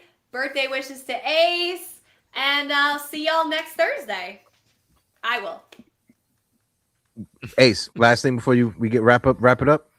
Another great show, man. I gotta tell you, I love these long shows though. I know we go a little bit over time, but these are great just to be able to kick it with you guys. Like we were talking about great people supporting you, like how Anthony Rizzo supports Aaron Judge. That's what we get from here, man. The love and support that you guys give and we give each other over here on Yankees Morning Brew is amazing. The amount of support that you guys give over here in the chat is absolutely incredible. We've been killing it all day today. You guys are truly amazing as we take this to the next level and beyond in 2026. I'm ready. I know Heck and Grace are, and we hope you guys are too. Absolutely. And like my man Jonathan says, there's 55 likes on this stream. We still got 51 people in the building. If you haven't hit that like button, hit that like button. After the show, guys, after the show is over, just go back into the show and just go into the comment section. Leave us a mailbag question for the next show, for next week, Tuesday, when we do the open panel. Leave us something in the chat. What do you like us to know? Grace, somebody put in the chat, what is your hobbies? What do you do outside of watching the New York Yankees in baseball? Do you crochet? What do you like to do? I do crochet, Hector. You know that. I know. That's why I was setting it up for you. Yeah, you know? Thank you. Yeah, I crochet. I also like to do woodworking. Okay. Yeah, but sports takes up, I would say, 99.9% of my life. I love football. I love basketball. I love baseball. So as soon as one season ends, another season begins. And I'm a sports girl. I'm a daddy's girl. So I'm big on the woodworking and the sports stuff, classic cars, all that stuff. So yeah. So if you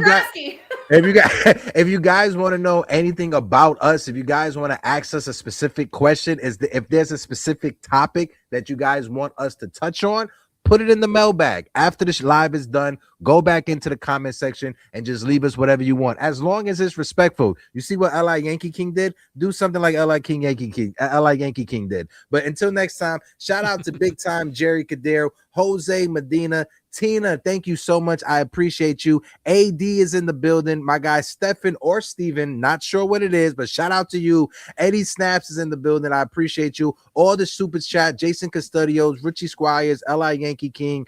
Thank you guys so much. And until next time, I'm Hector. I'm Grace Monroe. Yours truly, the Ace. And this is the Yankees Morning Brew. And we'll be back next time. Hopefully, I'm wearing purple so I can match Ace. Toodaloo.